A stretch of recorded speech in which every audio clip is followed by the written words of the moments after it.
तर आता आपण चारही ऑपरेशन्स करून पाहिले आणि त्याला साइन देऊन पाहिले. तर चारही ऑपरेशन कोणते? Addition, subtraction, multiplication, division. आणि त्यामध्ये सिम्बॉल काय काय असायचे? प्लस प्लस, प्लस मायनस आणि मायनस मायनस, ह्या 3 कंडिशन असायच्या. आणि आपण 4 का करायचो की कधी एकदा प्लस बिगर डिजिटला आणि स्मॉलरला असायचा, पुढच्या वेळी उलट असायचं, मायनस मोठ्याला असायचं. तर आता एवढ्या 4 कंडिशन येतो, 4 × 4 16 कंडिशन आल्या. तर त्याला काय करायचं? जेव्हा दोन्ही प्लस साइन असतील तेव्हा तुम्हाला माहिती आहे की जे दिलेलं आहे ते करायचं आहे. म्हणजे जेव्हा डिजिटला दोन्ही साइन प्लसच असतील, 5 + 6 हे असायला तर तुम्हाला माहिती आहे ऍडिशनच करायचंय आणि प्लसच साइन असणार आहे. ओके. जेव्हा एक प्लस -6 आला, 5 + -6 आला, तर काय करायचंय? एक साइन मायनस असेल ना तर सबट्रॅक्शन करायचं. ओके. आणि हा सिम्बॉल आहे तो मराठीत लिहू, मोठ्याचा द्यायचा, मोठ्याचा सिम्बॉल द्यायचा. दोन्ही प्लस असतील तर प्लस साइनच द्यायचं. ओके. आता दोन्ही मायनस आहेत, दोन्ही मायनस असताना काय करायचं? -5 -6 आहे, तर दोन्ही मायनसचा सिम्बॉल आहे ना तो आधी द्यायचा आणि त्या दोघांची ऍडिशन करायची. आता इथे परत लक्ष द्या, हा लिहिलाय सिम्बॉल कोणता द्यायचा आणि हा ऑपरेशन कोणता करायचा किंवा साइन कोणता द्यायचा. ओके.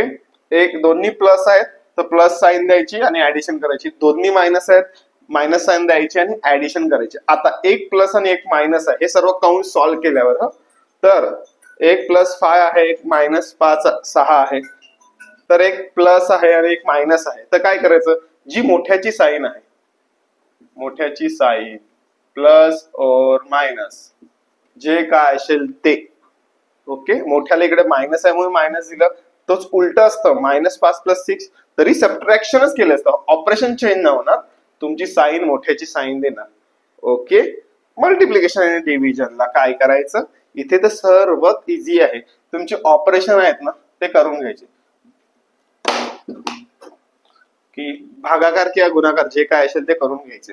आणि साइन कोणाची द्यायची? ते जेव्हा दोन सेम असतील, दोन्ही सिम्बॉल सेम असतील, प्लस आणि प्लस असेल तर प्लस येणार, मायनस आणि मायनस असेल तरी प्लस येणार, आणि जेव्हा एकटा मायनस असेल तेव्हा मायनस साइन येणार.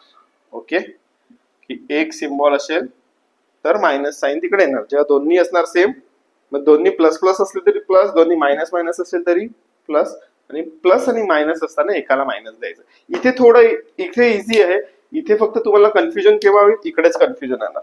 कोणत्याही गोष्टीत कंस सॉल्व्ह करायचे आणि कंसानंतर काय आहे ते बघायचं. कंसानंतर जर प्लस प्लस दोन्ही आले तर डायरेक्ट ऍडिशन करायची. कंसानंतर दोन्ही मायनस आले, दोघांची ऍडिशन करायची, पण साइन हा मायनस लावायचा. -5 - 6 किती? 5 आणि 6 11, आणि साइन लावायचा मायनस. आणि इथे सबट्रॅक्शन करायचं आणि मोठ्याचा जो सिम्बॉल असेल काय करायचं? दरवेळी मोठ्यातून लहान घालवायचं. 6 - 5 करून टाकायचे, किती झाला? 1. पण आणि मोठ्याला साइन किती आहे? -1 म्हणून मोठ्याची साइन द्यायची. ओके. दरवेळी मोठ्यातून घालवा, फक्त साइन देताना तिकडे मोठ्याची साइन द्या. ओके.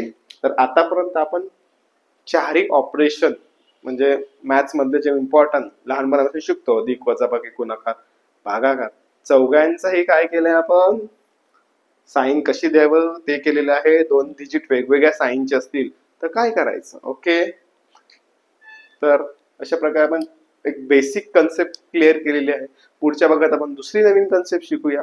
तर अशाच नॉलेजेबल व्हिडिओसाठी माझा channel the PVG the make mentor हा लाईक करा, सबस्क्राईब करा, म्हणजे तुम्हाला दुसऱ्या व्हिडिओही बघायला मिळतील. असेच व्हिडिओ बघा, कमेंट करा. जर तुम्हाला काही अडत असेल तर मला कमेंटने मी त्याचं नक्की उत्तर लवकरात लवकर देईल.